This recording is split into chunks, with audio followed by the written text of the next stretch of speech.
Hello students good morning दोस्तों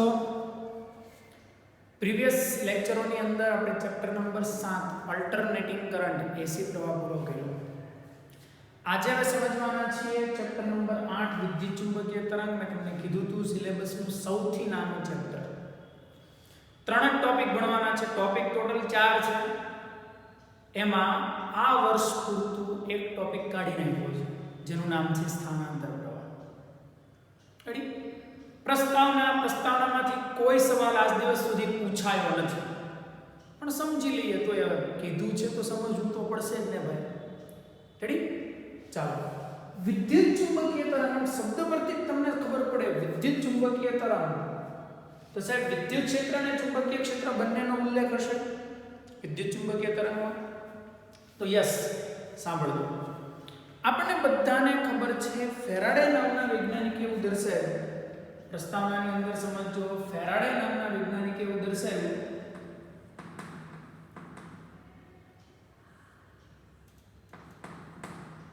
કે બદલાતા જતા ચુંબકીય ક્ષેત્રના લીધે વિદ્યુત પ્રવાહનું નિર્માણ થાય બદલાતા જતા ચુંબકીય ક્ષેત્રના લીધે વિદ્યુત પ્રવાહનું નિર્માણ થાય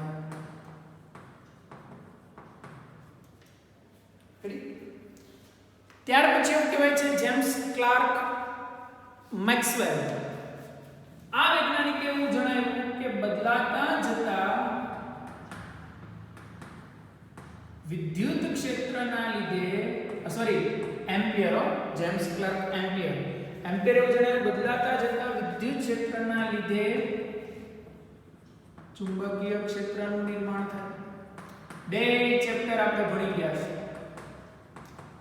ચેપ્ટર નંબર 4 વિદ્યુત પ્રવાહની ચુંબકીય અસર ચેપ્ટર નંબર 6 વિદ્યુત ચુંબકીય પ્રેરણ પણ હવે એવું કહેવાય છે કે આ એમ્પિયર અને ફેરાડેના અવલોકન પરથી મેક્સવેલ નામના વૈજ્ઞાનિકે એમ્પિયર અને મેક્સવેલ નામના વૈજ્ઞાનિકે એવું જોયું કે સાહેબ આ જે કન્ડિશન છે ચુંબકીય ક્ષેત્ર અને વિદ્યુત પ્રવાહ બદલાતું જતું વિદ્યુત ક્ષેત્ર એટલે એનો મતલબ વિદ્યુત પ્રવાહ અને ચુંબકીય ક્ષેત્ર આ બંનેના આધારે આપણને ખબર છે કે ચુંબકત્વ માટે એમ્પિયરનો નિયમ મેક્સવેલ નામના વૈજ્ઞાનિકે જોયું કે સંકલન B.dl બરાબર μ0I પણ એને અહીંયા કોઈ પદ ઘટતું હોય એવું ફીલિંગ છે મેક્સવેલે શું કર્યું કે વિદ્યુત ક્ષેત્ર અને ચુંબકીય ક્ષેત્રને લગતા જેટલા પણ પરિણામો છે જો એક એક્ઝામ્પલ આપો સિમ્પલ વિદ્યુત ફ્લક્સ માટે ગાઉસનો નિયમ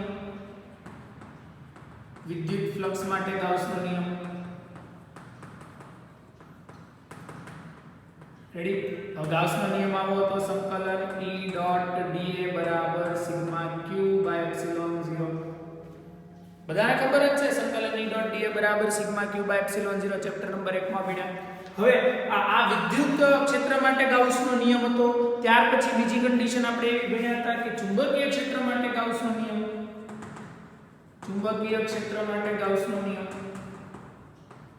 તો સર આપણે એવું કીધું કે કોઈ પણ ચુંબકીય ક્ષેત્રનું રેખા સંકલન પૃષ્ઠ સંકલન શૂન્ય હોય બંધ ગાળા પર ચુંબકીય ક્ષેત્રનું પૃષ્ઠ સંકલન શૂન્ય હોય તો આ ચુંબકીય ક્ષેત્ર રેખાઓ બંધ ગાળો રચે છે આવું આપણે ભણ્યા રેડી એટલે વિદ્યુત ફ્લક્સ માટે ગાઉસનો નિયમ ચુંબકીય ક્ષેત્ર માટે ગાઉસનો નિયમ ત્યાર પછી તમને ખબર છે આની અંદર જ બીજો ફેરાડેનો નિયમ આપણે ભણ્યા હતા સંકલન E.dl સાંભળજો ફેરાડેનો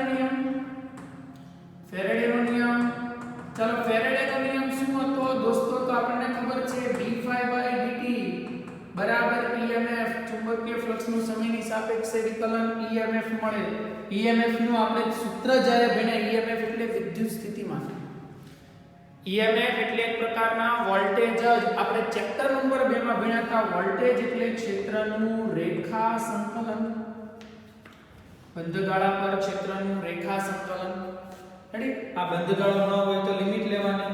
તમને એટલી ખબર છે કે ક્ષેત્રનું રેખા સંકલન કરો એટલે વિદ્યુત સ્થિતિમાન મળે. યાદ કરો, વિદ્યુત સ્થિતિમાન એટલે એકમ ધન વિદ્યુત ભારને અનંત અંતરેથી આપેલા બિંદુ સુધી લાવવા માટે કરવું પડતું કાર્ય. કાર્ય એટલે વિદ્યુત ક્ષેત્રનું રેખા સંકલન. વિદ્યુત ક્ષેત્રનું રેખા સંકલન એટલે વોલ્ટેજ, વોલ્ટેજ એટલે EMF, EMF એટલે d∅dt. સર આ બધા નિયમો ગાણિતિક રીતે થોડા ઘણા પુરવાર થતા હતા. મેક્સવેલે જોયું કે આ બધા જ નિયમો ગાણિતીય રીતે પુરવાર થતા હતા, પણ એના જે એક નિયમ છે એમ્પિયરનો નિયમ, આમાં મારું બધું કંઈક ઘટે છે એવું એને ફીલિંગ થયું. આ જે એમ્પિયરનો નિયમ છે એની અંદર અહીંયા કંઈક પદ ખૂટે છે એવું એને લાગ્યું. તો એ જે ખૂટતું પદ છે એ ખૂટતા પદને મેક્સવેલે સ્થાનાંતર પ્રવાહ નામ આપ્યું. જે ટોપિક કોરોનાના કારણે તમારા માટે સિલેબસમાંથી કાઢી નાખ્યો છે. ખૂટતા પદને મેક્સવેલે સ્થાનાંતર પ્રવાહ તરીકે દર્શાવ્યું. આખો સ્થાનાંતર પ્રવાહ સાબિત કર્યો અને ફરી એને પાછું આ સૂત્ર લખ્યું જેને એમ્પિયર મેક્સવેલના નિયમ તરીકે ઓળખાય છે. એમ્પિયર મેક્સવેલનો નિયમ એમ્પિયરનો તો હતો જ, એમાં જે ખૂટતું હતું એ મેક્સવેલે મેળવ્યું અને એડ કર્યું. એટલે દોસ્તો એ સૂત્ર આવું થઈ ગયું સંકલન B.dl બરાબર μ0IC પ્લસ μ0ID, જ્યાં IC એટલે મુક્ત પ્રવાહ. જે તારમાં કન્ટિન્યુઅસ વહેતો હતો એ મુક્ત પ્રવાહ, જ્યારે ID એટલે સ્થાનાંતર પ્રવાહ, જે વિદ્યુત ભારોના એક પ્લેટથી બીજી પ્લેટના સ્થાનાંતરના લીધે ઉદ્ભવે. આના આધારે નિયમ શું દર્શાવ્યો કે ચુંબકીય ક્ષેત્રનું કોઈ બંધ ગાળા પરનું રેખા સંકલન એ આ રીતે જોવા મળે. μ0IC + ID, μ0 કોમન લીધા તો આને એમ્પિયર મેક્સવેલનો નિયમ કહેવામાં. આ નિયમમાં એક વસ્તુ જોવા મળે કે સર ચુંબકીય ક્ષેત્રને પ્રવાહ સાથે સંબંધ છે. પ્રવાહ એટલે વિદ્યુત ભારની ગતિ. વિદ્યુત ભારો પોતાની આસપાસના વિસ્તારમાં હું ઉત્પન્ન કરે વિદ્યુત ક્ષેત્ર. એટલે એટલું તો ક્લિયર થઈ ગયું ને કે સર વિદ્યુત ક્ષેત્રના લીધે ચુંબકીય ક્ષેત્ર છે, ચુંબકીય ક્ષેત્રના લીધે વિદ્યુત ક્ષેત્ર છે, બંને એકબીજાના લીધે છે. આ વસ્તુને ધ્યાને લઈને હર્ટ્ઝ નામના વૈજ્ઞાનિકે પ્રયોગો દ્વારા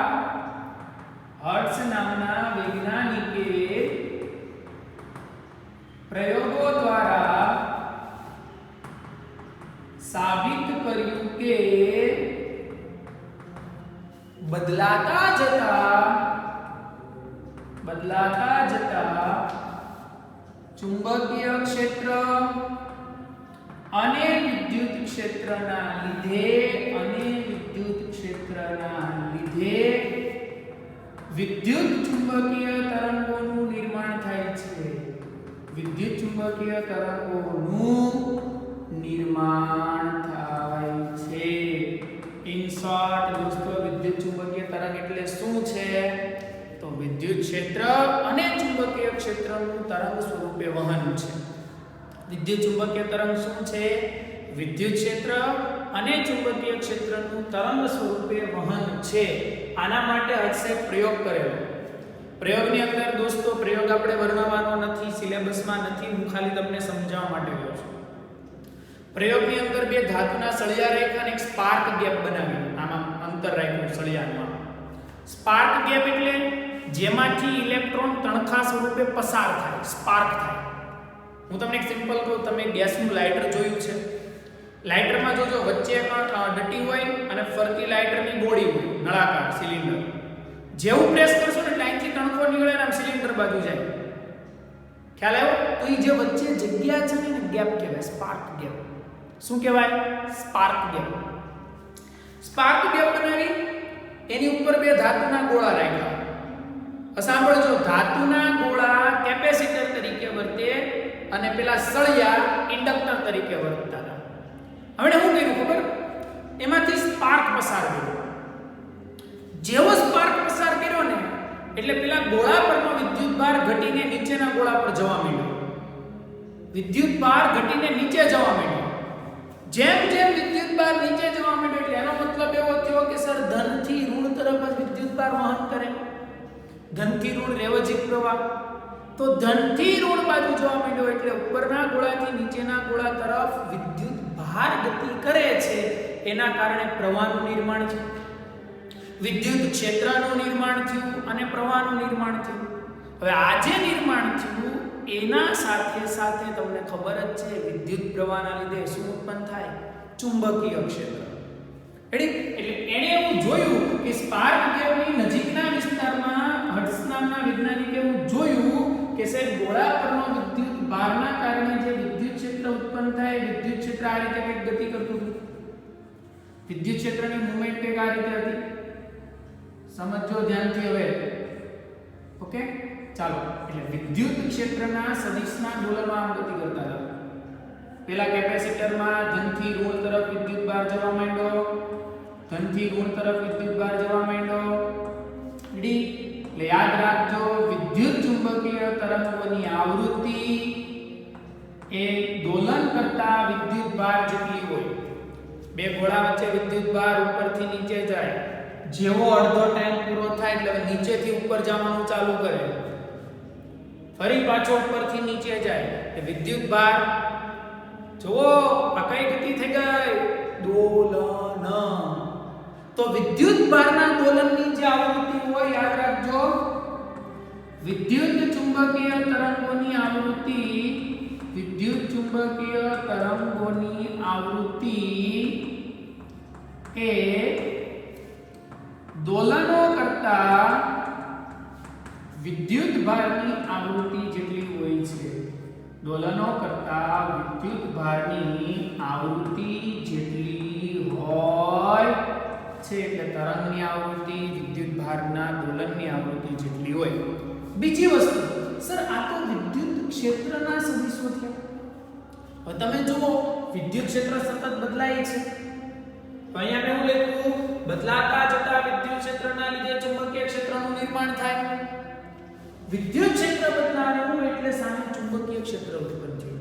પણ આપણે જાણીએ છીએ ચુંબકીય ક્ષેત્રની દિશા યસ આને લંબ હશે તો ચુંબકીય ક્ષેત્રના સદિશ જોયા ને હર્ટ્ઝે તેને આવવા મળ્યા. ચુંબકીય ક્ષેત્રના સદિશ જોયા ને તો હર્ટ્ઝને આવવા મળ્યા સાહેબ એને લંબ હતા. આકૃતિ ત્રિપરિમાણમાં વિચારજો. લંબ હતા એટલે ચુંબકીય ક્ષેત્રના સદિશો આવી રીતે હતા. ચુંબકીય ક્ષેત્રના સદિશો આવી રીતે હતા. રેડી? ચાલો. એટલે ચુંબકીય ક્ષેત્રના સદિશ એને આ રીતે જોવા મળ્યા. જે વિદ્યુત ક્ષેત્રને કેવા હતા દોસ્તો? લંબ સ્વરૂપે હતા. એટલે આ થયું ચુંબકીય ક્ષેત્ર. એટલે એણે એવું જોયું કે જ્યારે સ્પાર્ક ગેપમાંથી સ્પાર્ક પસાર થાય ત્યારે વિદ્યુત ક્ષેત્ર બદલાય, તેની સાથે સાથે ચુંબકીય ક્ષેત્ર ઉત્પન્ન થાય, પણ એ બંને એકબીજાને લંબ રૂપે ગતિ કરે છે. કઈ રીતે ગતિ કરે? જો આમ આ વિદ્યુત ક્ષેત્ર તો ચુંબકીય ક્ષેત્ર લંબ. વિદ્યુત ક્ષેત્ર નીચે ગયું તો ચુંબકીય ક્ષેત્ર પાછળ આવ્યું. એટલે જો આ વિદ્યુત ક્ષેત્ર તો ચુંબકીય ક્ષેત્ર આમ લંબ. પછી શું થાય? વિદ્યુત ક્ષેત્ર નીચે ગયું, ચુંબકીય ક્ષેત્ર પાછળ આવ્યું.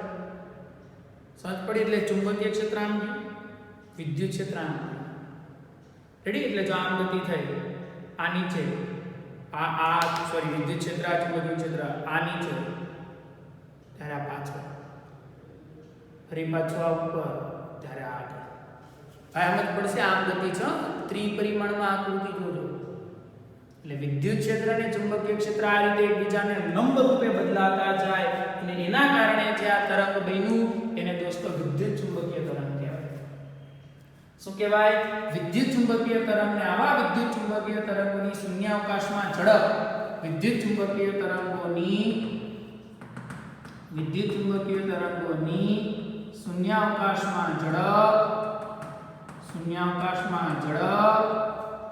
પ્રકાશના વેગ જેટલી 3 × 10⁸ મીટર પર સેકન્ડ હોય છે.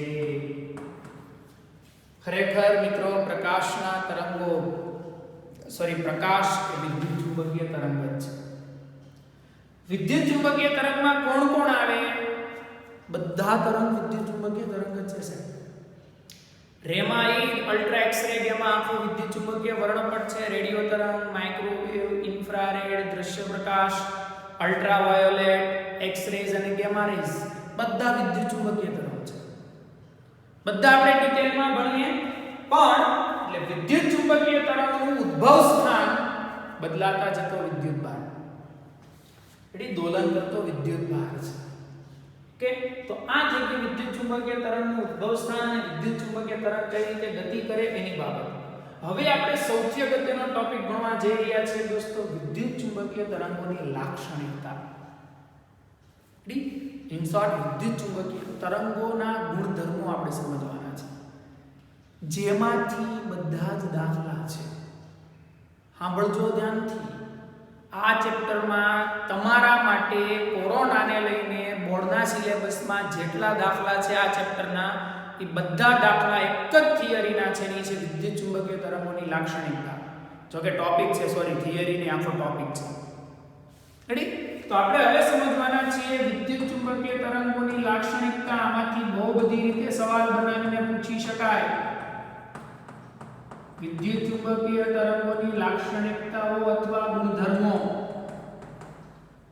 અને બીજા શબ્દમાં ગુણધર્મો બોલો તોય મને કઈ પ્રોબ્લેમ નથી. ચાલો લાક્ષણિકતાઓ જોઈએ. આ ખાસ ધ્યાનથી તૈયાર કરજો, આમાંથી બહુ બધા સવાલો બનશે. કઈ રીતના સવાલ બને તમારે હું લખવાનું બધું સમજાવીશ.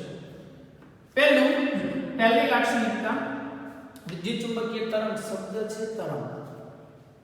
તમને ખબર છે આ તરંગો જે બને એમાં વિદ્યુત ક્ષેત્ર અને ચુંબકીય ક્ષેત્ર બે ગતિ કરે છે, બે તરંગ સ્વરૂપે ગતિ કરે છે, બે એકબીજાને લંબ રૂપે છે. તો પહેલી જ લાક્ષણિકતા આપણે વિદ્યુત ચુંબકીય તરંગોની તરંગ સ્વરૂપે રજૂઆત. વિદ્યુત ચુંબકીય તરંગોની તરંગ સ્વરૂપે રજૂઆત ભણીએ. ચાલો તરંગ સ્વરૂપે રજૂઆત. તો માની લો હું અહીંયા યામાક્સ પદ્ધતિ વિચારી લઉં. અહીંયા આકૃતિ ફરીથી દોરું છું, તમને વધારે ખબર પડવી જોઈએ.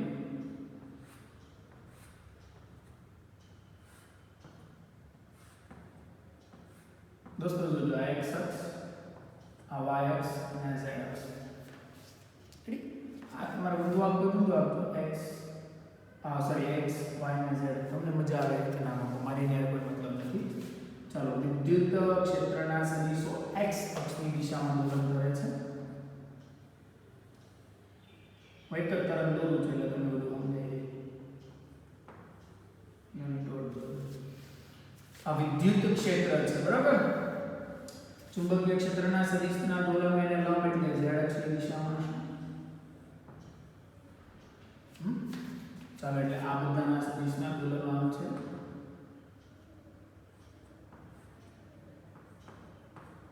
અને વિદ્યુત ક્ષેત્રના સદિશના દોલનના ઉભા છે.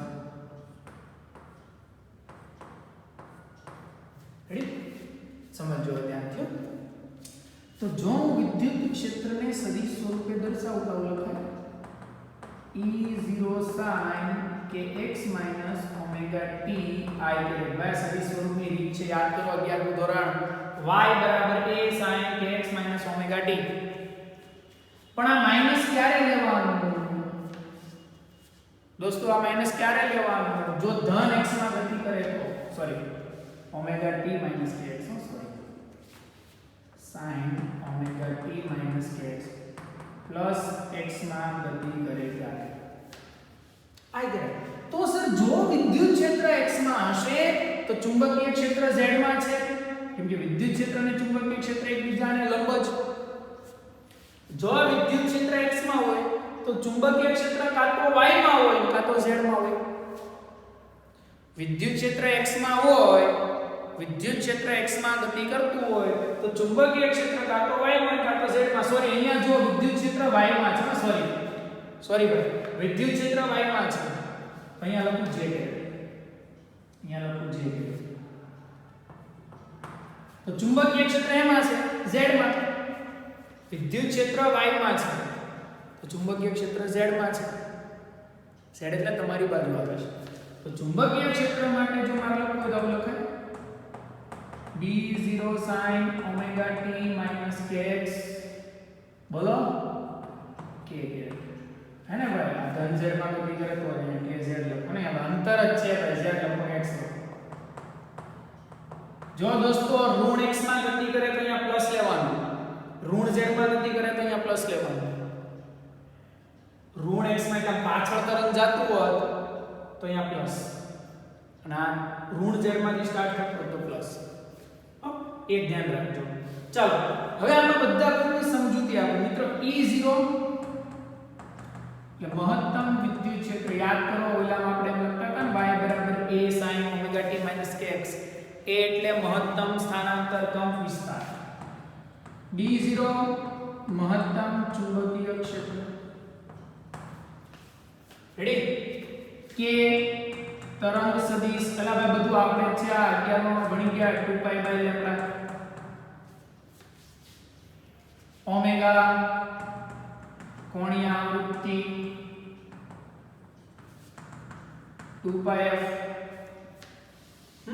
હવે કામ કરો ચાલો સર એક મસ્ત વસ્તુ બીજી શીખવાની ઓમેગા બાય k કરીએ તો 2 પાઈ f 2 પાઈ બાય લેમ્ડા 2 પાઈ ગયા છેદનો છેદ અંશમાં તો ઓમેગા બાય k બરાબર f લેમ્ડા બરાબર v અહીંયા માધ્યમ તરીકે શૂન્યાવકાશ તો લેવાય c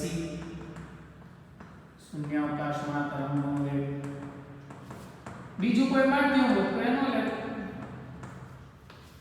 રેડી ખબર પડી વાતમાં તો આ બધા જ બધી સમજૂતી થઈ ગઈ ભાઈ આ મહત્તમ વિદ્યુત ક્ષેત્ર મહત્તમ ચુંબકીય ક્ષેત્ર ઓમેગા કોણીય આવૃત્તિ k એટલે તરંગ સદિશ એટલે યસ એકમ અંતર દીઠ રહેલા તરંગોની સંખ્યા ચાલો તો આ થઈ ગઈ પહેલી લાક્ષણિકતા વિદ્યુત ચુંબકીય તરંગોની તરંગ સ્વરૂપે રજૂઆત બીજી લાક્ષણિકતા બહુ અગત્યની છે વિદ્યુત ક્ષેત્ર અને ચુંબકીય ક્ષેત્રનો ગુણોત્તર